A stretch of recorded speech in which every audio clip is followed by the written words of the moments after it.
Ini kenanya kelindes kereta api? Iya. Buset. Kereta api. Waktu itu didorong. Didorong? Orang nggak dikenal. Oh, berarti kamu di bawah kereta? Di bawah bukan kereta. Di depan kereta ya? Iya, di bawah. Baru kamu tahan kaki, masuk ke Masuk bawah. ke loko. Putar-putar kamu di dalam. Di dalam diputer-puter, digiling gitulah. Sampai akhirnya, harusnya kan teman saya pas nyari kan ada di loko pertama. Itu di gerbong nomor 5 saya ditemuin. Begitu saya udah lewat, ya itulah. Saya udah lihat badan saya sendiri. Kamu bisa lihat badan kamu sendiri? Lihat badan saya sendiri. Kamu tinggalin tubuh kamu berarti? Kamu Iya. bisa lihat badan kamu sendiri? Iya. Kayak di film-film ya berarti ya? Mirip kayak di film-film. Saya berharap itu pengaruh obat bius, tapi saya nggak pernah merasakan obat bius total. Cukup dengan tanya dokter Richard. Ini kelihatan normal-normal aja, Mas.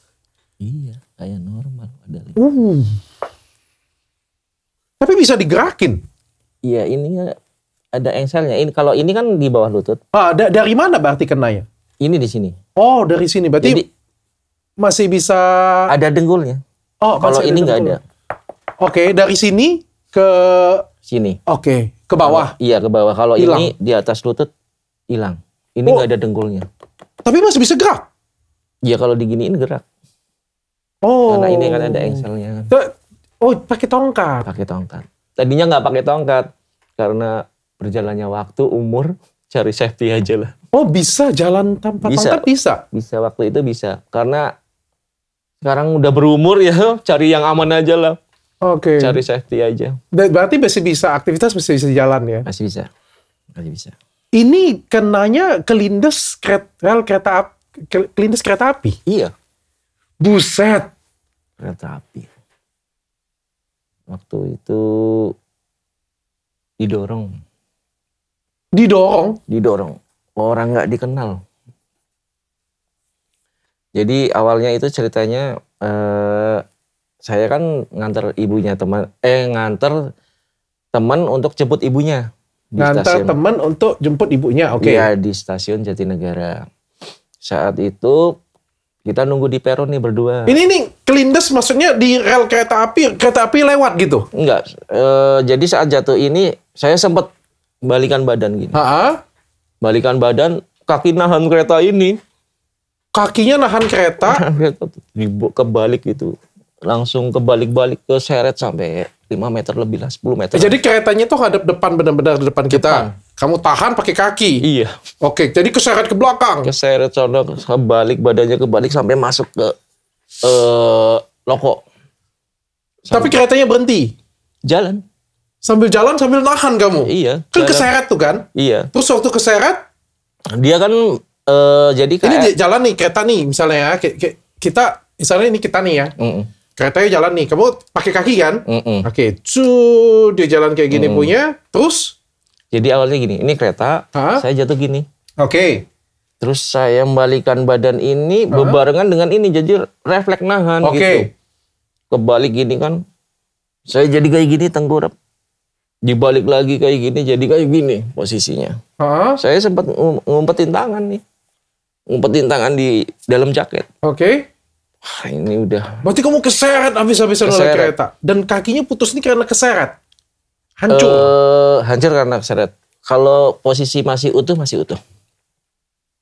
Masih utuh, begitu saya keseret. Itu kan KRL kan berhentiin penumpang sama mau jalan. Berarti versinya lebih slow ya? Lebih pelan ya? Iya, jadi kayak ngeloyor gitu lah. Tapi kan yang namanya pelannya kereta tetap aja. Ya tetap aja ya, bersos gede badannya. Justru malah yang pelan itu kan malah yang... Aduh, kalau cepet lewat. Lewat. Pelan aja seperti enggak, itu kalau ya? cepet malahan saya mungkin agak tembus langsung itu. Langsung putus. Terus langsung masuk ke lorong udah lepas. Itu kan saya karena dilipat-lipat digulung-gulungnya kan di loko itu. Masuk di bawah lokonya masuk di bawah kereta berarti? Iya, dan begitu KRL-nya berhenti itu kan mau jalan lagi kan diberhentiin masinisnya kan. Teman saya nyariin itu di loko pertama nggak ada. Oh, berarti kamu di bawah kereta, Di bawah bukan kereta. di depan kereta ya? Iya, di bawah. Baru kamu tahan kaki, masuk ke Masuk ke bawah, loko. putar-putar kamu di dalam. Di dalam diputer-puter, digiling gitulah.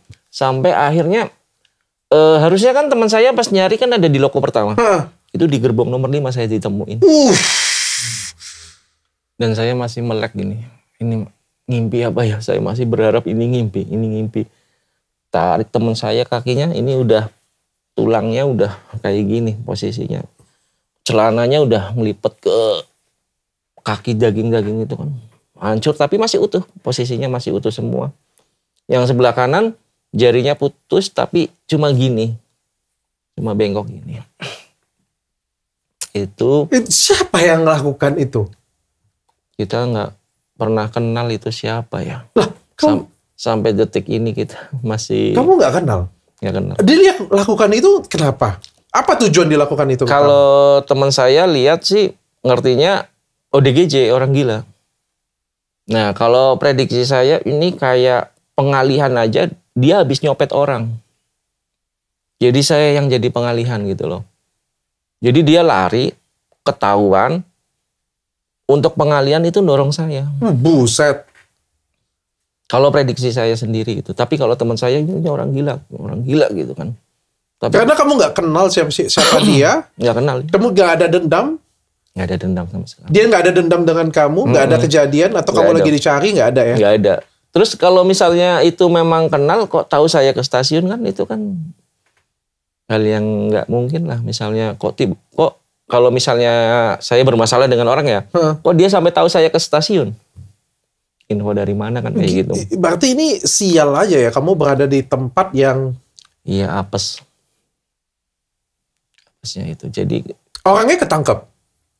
orangnya nggak ketangkap sama sekali, padahal satu rumah sakit. Loh, kok bisa satu rumah sakit? Itu yang bikin satu keluarga saya dan teman saya itu bingung sama pihak rumah sakit.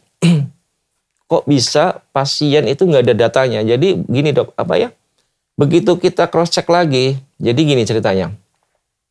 Begitu saya masuk ke rumah sakit, di UKI saya koma segala macam, harus dirujuk karena ICU penuh dan tidak. Kamu sempat koma? Koma kritis, koma segala macam. Itu di rumah sakit pertama itu nggak ada alat yang saya butuhkan. Itu saya saat di pertolongan pertama di rumah sakit pertama kan nggak bius total, nggak berani karena saya dari awal kecelakaan sampai dibawa ke rumah sakit nggak pingsan sama sekali.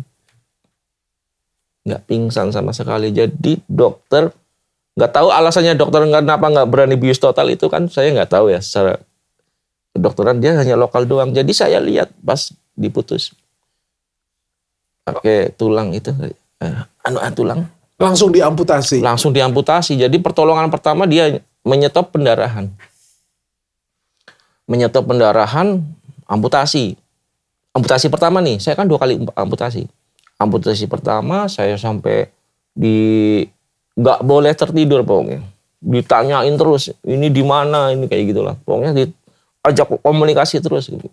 Itu saya udah mendengkur di tenggorokan ini, udah mau lepas terus gitu udah, dan rasa haus kan pasti kan, dehidrasi lah kayak gitu. Terus akhirnya koma yang pertama bangun lagi, selamat berapa jam selamat, akhirnya dipindah tuh kita ke rumah sakit kedua. Begitu dicek semua, di ronsen segala macam, racun katanya udah naik, harus amputasi lagi. Dan itu cukup lama waktu itu amputasinya karena harus menyiapkan administrasi dulu baru diamputasi. Itu saya dalam keadaan sadar ngomong sama dokternya itu, kalau orang tua saya nggak bayar racunnya sampai kemana dok, kayak gitu kan. Mungkin saya diputus di sini kayak gitu kan. Itu dokternya langsung sigap, langsung ayo masukin ke ruang operasi gitu.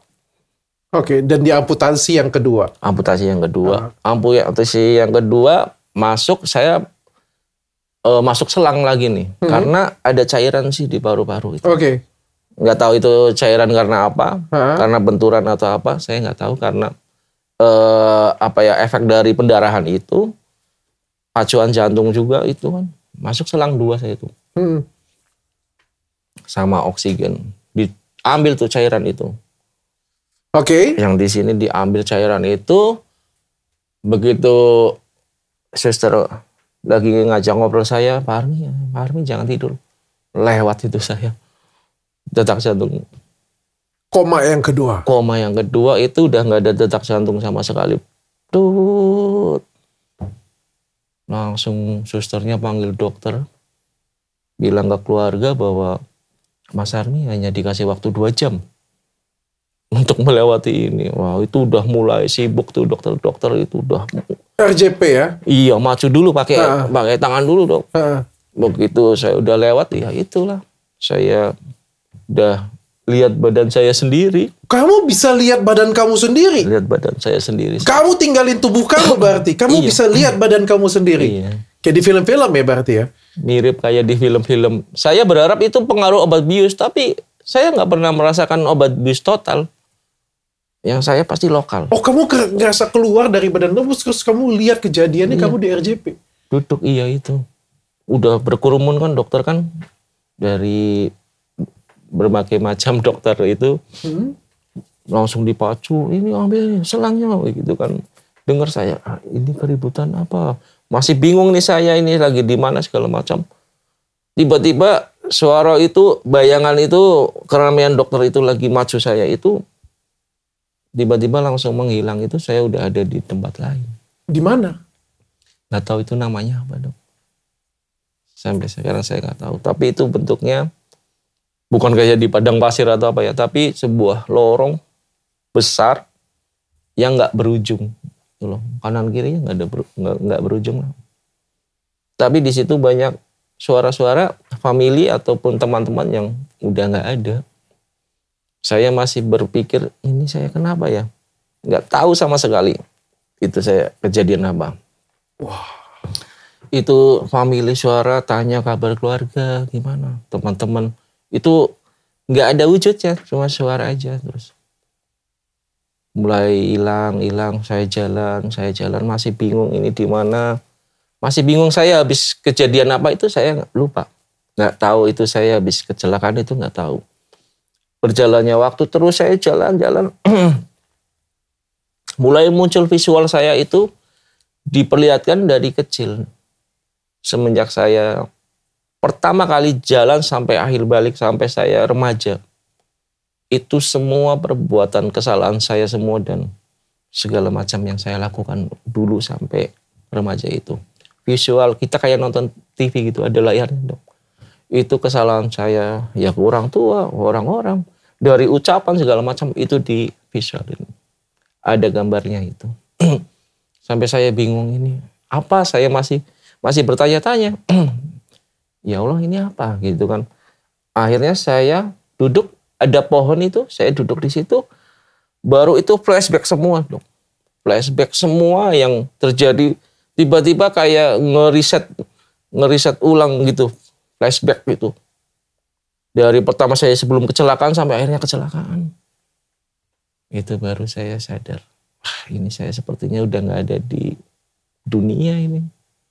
Baru saya ngomong, ya Allah, kasih kesempatan saya sekali lagi untuk memperbaiki yang udah yang banyak saya lewati. Terus saya ngomong, ya Allah, kasih kesempatan sekali lagi ya Allah. Apa yang sudah saya lewati gitu. Mulai ada titik terang, ada mulai sinar, itu mulai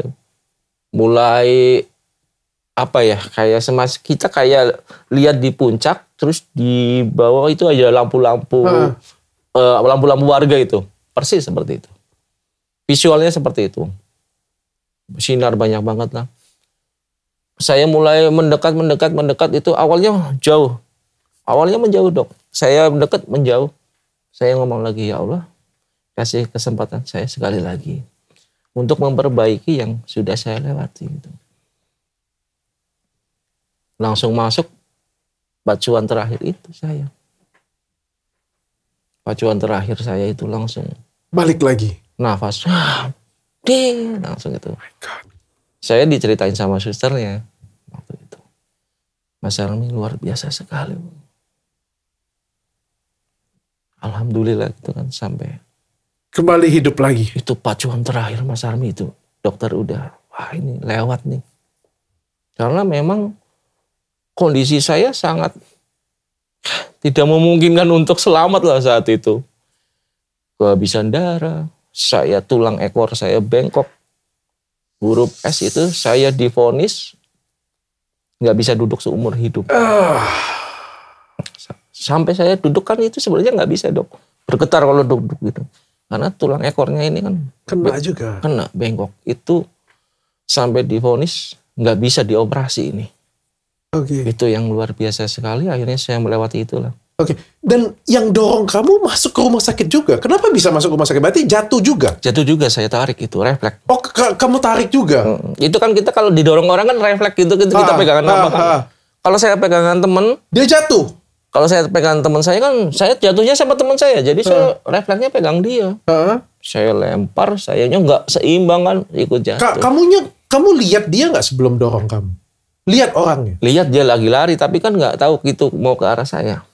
Oh oke. Kamu lihat dia lagi lari, dia dorong, kamu tarik juga, dia jatuh juga. Jatuh. Berarti dia juga luka? Luka. Dia juga ketumbur kereta api juga? Iya, dia di samping rel kereta malahan. Di ban itu. Oke. Di bannya, dia kena mungkin di bannya itu. Keseret itu. Tangan sebelah kanan itu sampai digip kan. Pakai itu yang papa itu. Sampai digip. Luka lah intinya sampai sini luka. Tapi masih ada tangannya? Masih ada. Masih ada. Luka-luka ringan ya? Iya, jadi kenapa saya bisa tahu setelah saya proses melewati ini kan pada cerita gitu kan. Teman saya itu kan saksi hidup teman saya kan menceritakan kondisinya gitu. Jadi apa yang dilakukan teman saya saat melihat pun sama seperti saya. Teman saya kan menghadap saya gini dok. Jadi kita berdiri begini kan. Teman saya kayak gini. Begitu lihat sana kan ngertinya nggak ke arah saya, dia dorong. Itu sangat cepat sekali dan memang. Lah dia ada di rumah sakit, kenapa tidak teridentifikasi? Itu yang jadi pertanyaannya sampai sekarang. Nggak mungkin rumah sakit nggak ada identitas. Itu keluarga juga sampai ngomong, persis sama dokter ngomong begitu. Nggak mungkin sampai kita cross check sampai yang koas-koas itu. Yang bahwa hari ini tanggal 5 pasien kecelakaan itu Army sama anak kecil. Waktu itu 2 pasien doang. Berarti pasiennya tidak terdeteksi sama sekali? Iya, harusnya kalau itu kan didata dok. Bukan ada tapi datanya nggak ada? Nggak ada. Nggak ada? Nggak ada sama sekali. Harusnya ada. Kalau orangnya nggak ada pasti datanya ada. Itu semacam kayak udah di skenario kayaknya yang ngambil gitu lah. Kalau menurut saya. Lagi-lagi prediksi saya seperti itu. Menghapus jejak saya semua. Saya nggak kenal. Bukan musuh tapi karena pihak keluarganya dia itu menganggap bahwa dia kriminal, ataupun temannya menganggap dia kriminal karena dorong, akhirnya ngapus semua dok. Apapun bisa terjadi. Oke, saya sedikit masuk lebih dalam ya. Seberapa yakin kamu dia masuk dan dirawat di rumah sakit itu? Saksinya banyak, keluarga saya, teman saya. Melihat dia ada di rumah sakit tersebut? Sampai keluarga saya tuh ngelukain mata dia. Nyolok mata dia gitu karena marah kan. Di rumah sakit tersebut? Di rumah sakit tersebut. Kalau data yang nggak ada nggak mungkin lah. Itu yang jadi pertanyaan dok. Kita sampai cross check ke rumah sakitnya.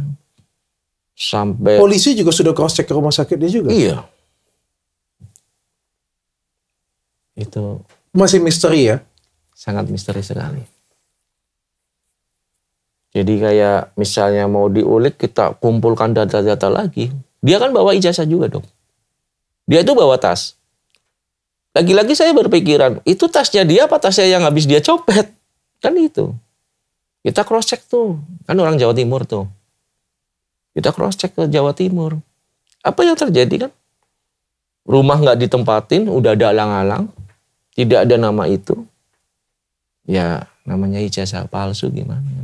Dan tetangga nggak ada yang kenal yang namanya itu. Berarti sampai sekarang kamu tidak tahu identitas yang mendorong kamu? Iya. Kamu tidak pernah ketemu? Tidak pernah ketemu. Itu kalau diulik ijazahnya itu sampai ke kelurahan mungkin ketemu. Tapi belum tentu itu pelakunya. Belum tentu itu. Bisa jadi barang yang dicopet oleh dia. Iya, karena di dalam celananya dia, menurut saat dibuka dan teman saya lihat, itu ada handphone sama MP3. Walkman zaman dulu gitu ya. MP3 pertama kali itu. Kok masa naruh handphone di dalam celana dalam kan? Oke. Mas, setelah hampir meninggal dan balik lagi ke badan kamu, melihat kaki kamu diamputasi, katanya jiwa kamu juga hancur. Jiwa hancur itu mental maksudnya dong? Iya. Kalau masalah mental itu cukup sebentar saya untuk mengembalikan mental. Yang cukup lama itu mengembalikan jati diri.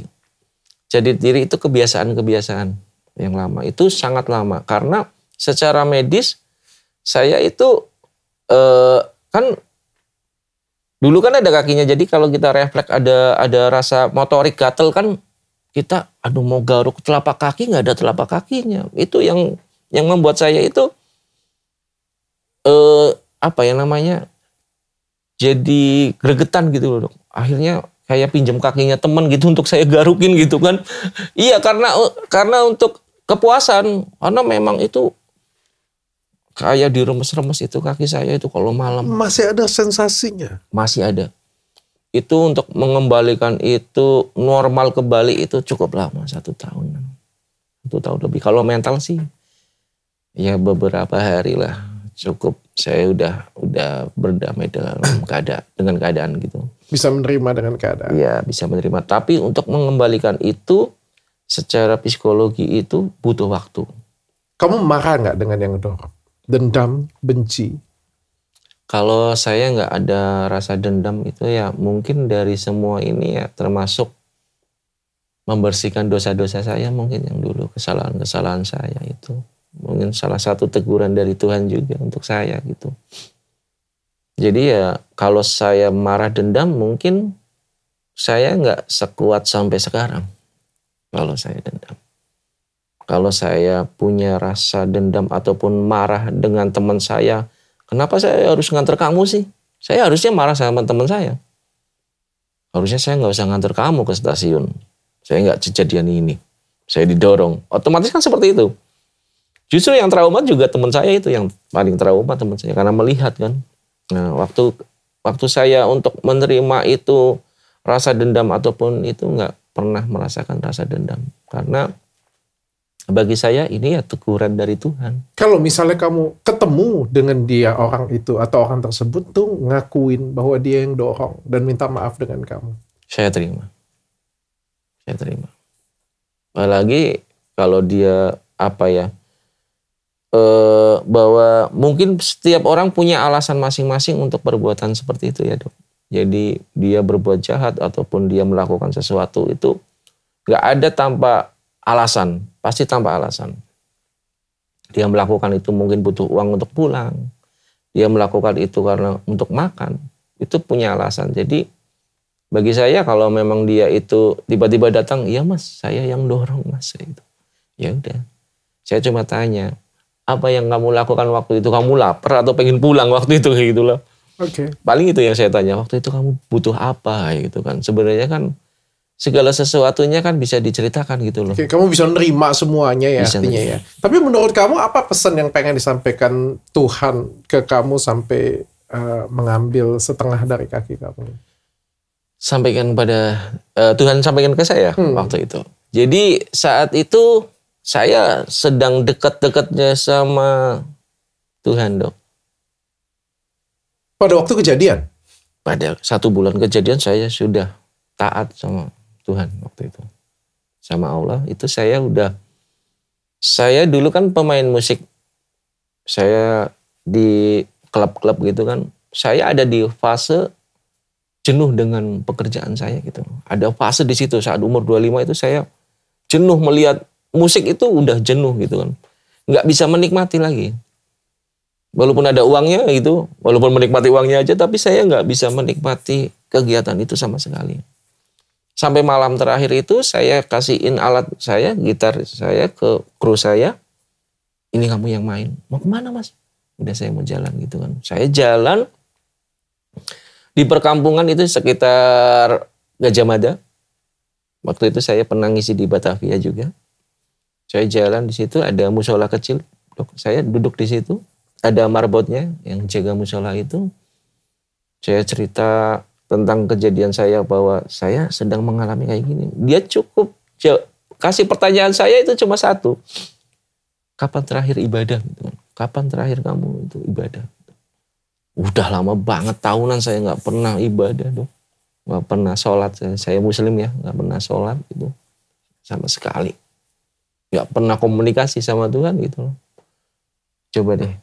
Ibadah. Nah di situ saya mulai itu ibadah, saya mulai taat lagi walaupun masih bolong-bolong, tapi saya mulai ibadah lagi. Nah dengan kedekatan saya dengan saya ibadah itu malah dikasih seperti ini kan saya marah sekali. Saya berarti bukan di momen kamu meninggalkan Tuhan, tapi di momen kamu lagi dekatnya dengan Tuhan. Kenapa? Kamu dikasih ujian di saat kamu lagi dekat-dekatnya dengan Tuhan. Mending saya kayak dulu aja. Saya pikirnya gitu. Aman saya gitu kan pikirnya kan. Marah berarti ya? Marah. Saya sempat gak percaya sama Tuhan. Tuhan gak ada. Kalau Tuhan ada yang lebih jahat dari saya gitu. Kenapa harus saya? Itu pertanyaan saya waktu itu. Waktu aku gak cari Tuhan. Gak apa-apa. Baik-baik aja gitu. Lancar-lancar aja. Rezeki lancar segala macam. Waktu aku lagi dekat dengan Tuhan malah dikasih cobaan yang luar biasa sekali seperti ini. Marahnya seperti apa? Kayak misalnya kita percaya sama orang ya. Tiba-tiba kita dikecewain dok. Marahnya seperti apa? Kita di fase seperti itu. Yang saya nggak bisa terima saat itu. Setiap kali almarhumah ibu sholat selalu saya ngomong. Ngapain bu sholat? Nggak ada Allah, nggak ada Tuhan. Sholat dilempar pakai sajadah gitu. Jangan ngomong kayak gitu. Kamu seperti ini ya karena Allah, karena Tuhan gitu kan. Nggak ada. Kita yang menentukan hidup kita sebenarnya kayak gitu. Saya sampai seperti itu. Kita mau miskin, mau kaya, mau kita selamat itu kita yang menentukan kayak gitu. Nggak ada. Itu saya sempat seperti itu. 1 tahun. Bukan sampai sekarang ya? Bukan sampai sekarang. 1 tahun makanya ya. 1 tahun. Terus balik bisa kembali lagi ke jalannya Tuhan. Saat itu saya pikir ngambek kan ada beda-beda ya. Ada yang lama ngambeknya ya. Ini kan ngambeknya 1 tahun ya. 1 tahun itu saya nyebutnya ini bukan kelebihan sih ya. Saya nyebutnya kekurangan itu. Jadi dulu itu saya skeptis dok. Saya skeptis. Nggak percaya hal-hal hantu-hantu seperti itu. Bahkan kalau misalnya kita jalan malam ya, awas lu ada pocong, nggak apa-apa saya bawa pulang buat bantal guling. Saya selalu kayak gitu. Ternyata skeptis itu bukan berarti kita nggak pernah digoda sama setan kayak gitu. Ternyata skeptis itu ya juga kita sedang digoda juga sama setan itu. Yang tadinya saya nggak bisa merasakan hal-hal itu jadi merasakan itu 1 tahun itu. Nah jadi buat saya itu bukan kelebihan ya kita bisa melihat makhluk halus itu. Saya menyimpulkan menurut saya pribadi itu bukan kelebihan. Itu kekurangan bahwa Allah lagi kasih ujian saya lagi nih. Itu setelah kecelakaan kamu bisa melihat makhluk halus seperti itu? Iya, bisa ngerasain dan bisa dengar dia ngomong apa. Karena memang tugasnya mereka itu menghasut kita. Mau menyesatkan sampai kita. Sekarang? Sekarang udah enggak. Enggak lagi? Ketika kamu balik percaya dengan Tuhan, enggak lagi? Iya. Bahwa saya menuju jalanmu ya Allah gitu. Nah, kenapa itu? Kenapa? Dari nggak percaya, marah dengan Tuhan sampai kamu balik ke jalan Tuhan. Ini tulang ekor saya kan nggak dioperasi. Jadi ibu itu saat itu almarhumah ibu itu punya kenalan yang tukang urut.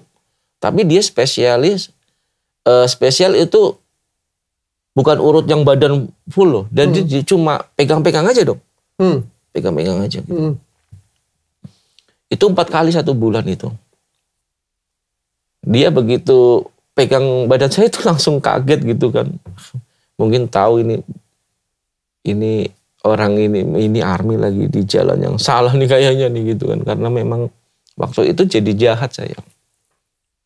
Hati saya itu jadi jahat gitu. Kayak psikopat gitu, kalau lihat orang cacat itu saya seneng banget gitu loh. Tabrakan terus cacat, saya seneng banget. Itu saya pernah mengalami itu. Orang cacat itu kena tangannya terputus itu saya seneng banget. Ya sama kayak saya, ngerasain loh gitu kan. Itu waktu itu. Akhirnya bapak itu ngomong, "Mas, mau nggak ikutin amalan saya?" Kayak gitu kan. Dia kasih amalan-amalan di Islam kan, di Muslim. "Nggak mau Pak, saya nggak mau jadi orang pinter," katanya gitu. "Saya nggak mau jadi orang spiritual kayak gitu kan. Saya pengen jadi orang biasa aja." Oh ya udah, dia cuma kayak gitu doang. "Mas percaya nggak? Yang membuat Mas kayak gini siapa?" "Saya sendiri." Saya ngomong kayak gitu. "Saya teledor. Saya nggak waspada kayak gitu." "Enggak Mas, Tuhan yang kasih Mas kayak gitu." "Enggak, saya teledor. Coba kalau saya nggak ke stasiun. Coba kalau saya beda 1 jam. Saya ke situnya jam 12. Mungkin pendorong itu udah datang dulu, udah lewat dorong yang lain." Itu pikiran saya seperti itu. Akhirnya lambat laun, malam-malam itu saya dapat hidayah itu, ya saya bisa melakukan hal-hal yang menurut saya tidak mungkin dong waktu itu. Saya bisa ke kamar mandi sendiri dengan ngesot waktu itu. Saya bisa buang air kecil segala macam. Kalau tidak ada bantuan dari Tuhan, nggak mungkin nih. Itu yang membalikan saya, oh iya, ada peran Tuhan di hidup saya. Itulah peran Allah di hidup saya untuk segala hal yang saya lakukan. Kalau nggak seizin Dia, nggak mungkin saya bisa melewati hal ini. Begitu saya udah meyakini itu, tulang punggungnya normal lagi dong. Itu yang nggak masuk akal sekali. Oh, ada kasih karunia dikasih oleh Iya, dokternya aja bingung itu waktu. Tanpa operasi? Tanpa operasi, di ronsen lagi, itu kembali lagi, itu dokternya sampai bingung gitu. Itu ya lewatnya bapak itu mungkin ya. Bapak itu aja sampai nggak percaya. Sampai dia itu bilang, ya mudah-mudahan bisa lah. Ini sangat berat karena waktu itu. Saya kan sempat cuci darah juga itu. Kenapa? Iya, karena racun itu, karena mungkin waktu itu dari PMI itu darahnya mungkin masalah belum steril atau apa, saya nggak tahu ya itu. Nggak tahunya saya dicuci darah itu. Waduh. Untungnya 1 kali aja, cuma 1 kali. Terus luka dalam segala macam.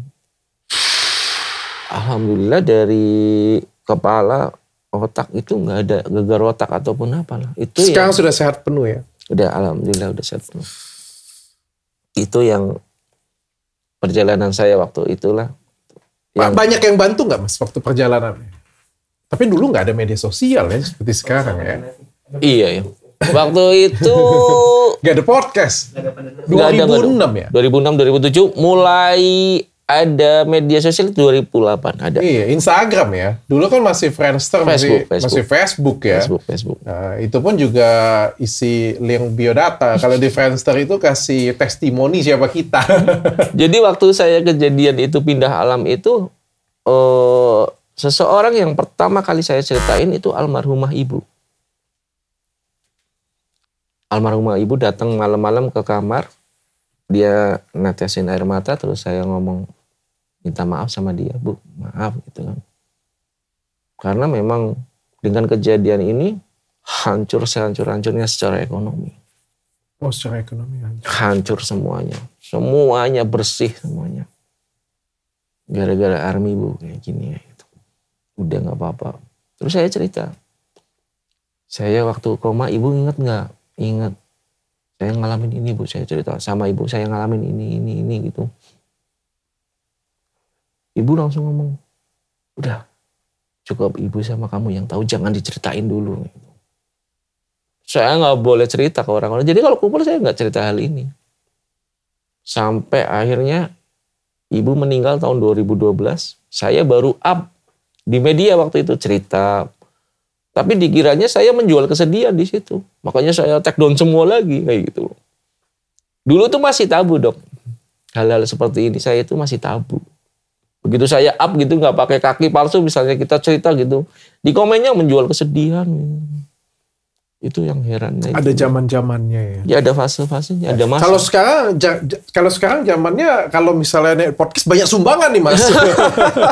Alhamdulillah berarti. Banyak. Tapi Mas Army kayak gimana ngelihat ada teman-teman sekarang ya sama sih musibah juga kan, baik musibahnya mungkin musibah yang ya kita nggak tahu ya kapan datangnya musibah ya, kayak Mas kan nggak ada musuh, nggak ada siapa-siapa, tiba-tiba didorong kan, nggak ada yang tahu ya. Ada juga yang ada musuhnya, dilempar air keras, sampai buta, sampai disiram. Ya, ada juga yang kemarin sampai dicongkel matanya. Ada juga yang sampai ya disabilitas lah tangan kakinya. Iya, sampai seperti itu. Tapi banyak yang ya aku nggak tahu ya, kan namanya kan hati orang ya Mas ya, tujuannya apa ya, atau mungkin juga dia membutuhkan, dan sekarang ini banyak donasi yang berdatangan lah. Menurut Mas Army sendiri kayak gimana? Ya itu memanfaatkan keadaan sih ya, kadang seperti itu masing-masing ya Dok. Jadi saya justru kayak gini, dari dulu sampai awal itu saya nggak pernah dilarang sama ibu untuk minta-minta donasi saat itu. Akhirnya karena keadaannya, karena kondisi, saya yang ditawarin malahan gitu loh. Dan itu saya ketemunya malahan selalu oknum-oknum. Ketemu oknum-oknum yang kita cuma jadi komoditas doang gitu loh. Oknum? Iya, suruh foto. Dia yang jual kesedihan itu dan kamu komoditasnya doang. Iya, kita disuruh ngumpulin KTP kakak kayak mau pinjol aja gitu kan. Saya sampai, Pak ini mau pinjol ya? Kenapa harus pakai KTP, harus segala macam, kita foto segala macam. Mas jangan pakai kaki, foto yuk. Kita itu sebenarnya Dok, jual orang-orang disabilitas tuh gampang banget. Kita foto nggak usah pakai kaki ataupun tangannya nggak ada. Kasih poster aja. Kasih nomor rekening, kirim ke grup keluarga ataupun grup family atau grup alumni gitu kan. Open donasi. Ngirim 50, 20, 100 ribu. Itu yang terjadi.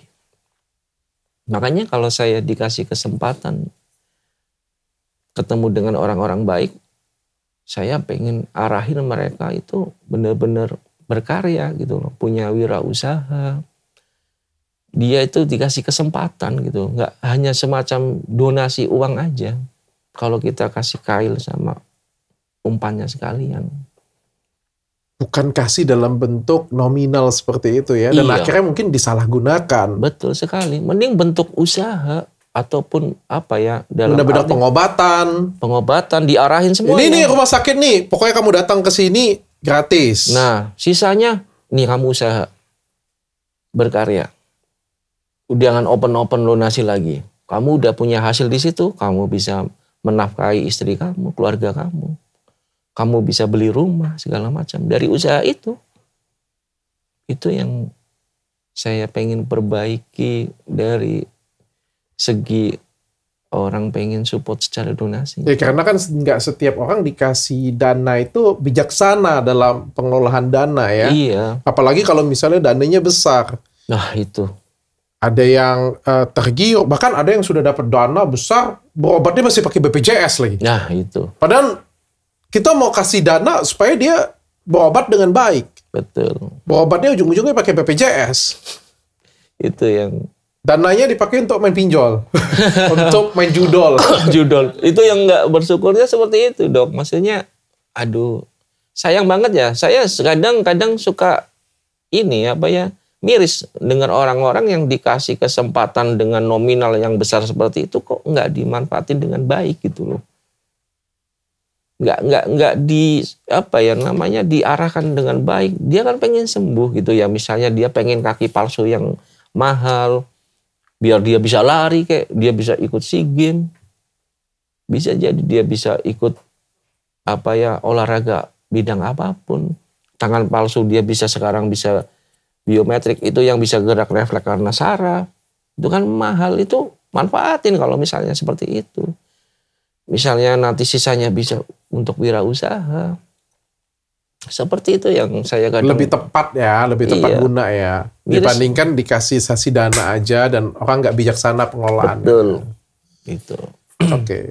Mas, kejadian ini buat Army berhenti berkarya kah? Berhenti berkarya sih enggak. Masih terus. Sekarang kegiatannya apa, Mas? Ya ini saya lagi ngumpulin teman-teman, saya komunikasi teman-teman disabilitas dari... Bukan ngumpulin sih, saya komunikasi. Dan rata-rata semua banyak yang komen itu di saya, nonton podcast saya yang ada di channel lain itu setuju bahwa maksudnya iya kita mengalami hal itu juga. Dan mereka banyak yang DM, iya Mas saya sampai 2 tahun belum dapat kaki palsu. Ya udah ngumpulin data. Ngomong-ngomong disabilitas ini ditanggung pemerintah gak sih? Sebenarnya iya, dinsos segala macam. Tapi kan nggak merata gitu. Banyak sekali dok yang belum tersentuh sama sekali. Ada banyak sekali. Kalaupun ada yang komen misalnya ada yang ngomong enggak Mas saya dapat kok, saya dapat usaha buktinya. Dia tersentuh. Dia tersentuh oleh pemerintah ataupun swasta. Nggak merata dan tidak semuanya sama. Nah itu. Kalau Army sendiri ini dapatnya dari pemerintah atau sendiri? Dapat gratisan ini sampai saya pemerintah? Pakai. Iya. Oh sebenarnya pemerintah ini programnya ada ya. Ada. Dan programnya bagus ya. Bagus. Cuma ada manusia yang menjalankan, ada yang... Nah itu saya sempat dikomplain, bukan dikomplain ya, saya diomongin lah ya. Ya komplain sama aja ya. Army kamu nggak bersyukur banget udah dikasih kaki palsu gratis, komplain gitu. Karena yang namanya kaki palsu yang masih gratis itu nggak akan pernah nyaman dong. Nggak akan pernah nyaman. Saya bisa jamin itu sama teman-teman disabilitas yang di luar sana yang mendapatkan kaki palsu gratis. Nggak akan pernah nyaman. Jadi sedikit komplain kesakitan segala macam wajar. Karena apa? Kita nggak ngomong karena ini gratis. Kita tahu diri gitu loh ibaratnya. Kalau kita komplain nggak tahu diri ngomongnya. Ini gratis loh kayak gitu. Akhirnya apa? Kita hanya diem.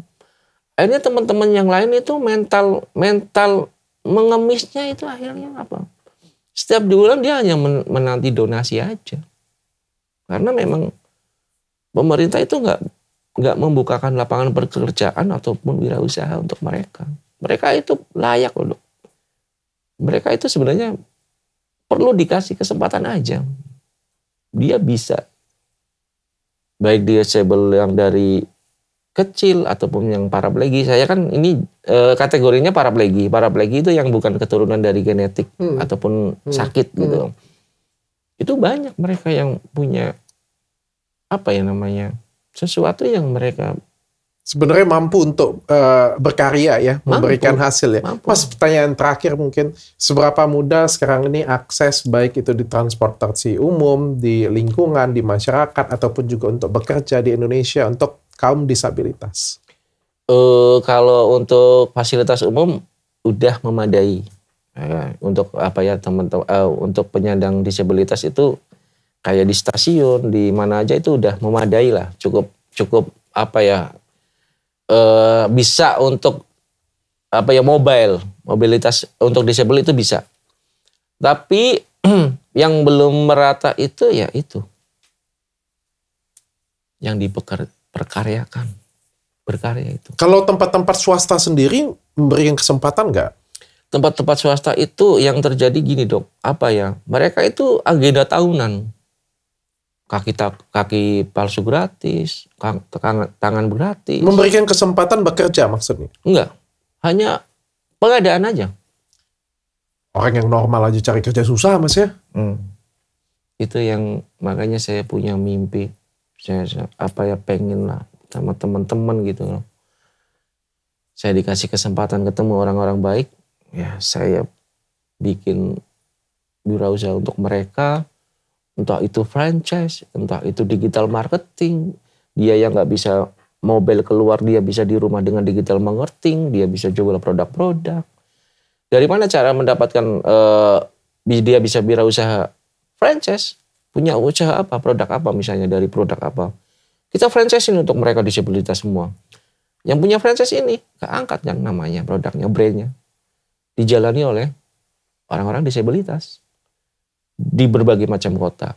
Itu dari segi bisnisnya ada, kemakmuran, kesejahteraan untuk disabilitas pun ada. Karena mereka punya hak untuk beli rumah, beli motor, menafkahi keluarga. Itu sih yang mungkin ini adalah tujuan kenapa Tuhan memberikan musibah kepada Army. iya. Itu Dari musibah tersebut, Tuhan pengen jadikan Army sebagai perpanjangan tangan untuk membantu disabilitas teman-teman yang lain. amin, iya.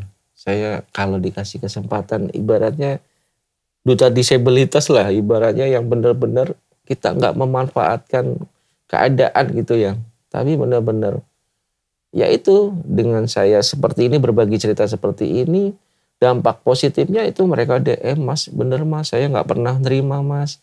Ini Mas, bener Mas, saya susah hidupnya Mas. Istri saya yang bekerja sekarang, Mas, saya ditinggalin istri saya Mas, gara-gara saya kondisinya seperti itu. Saya pengen banget ketemu sama orang-orang seperti itu. Cukup dengan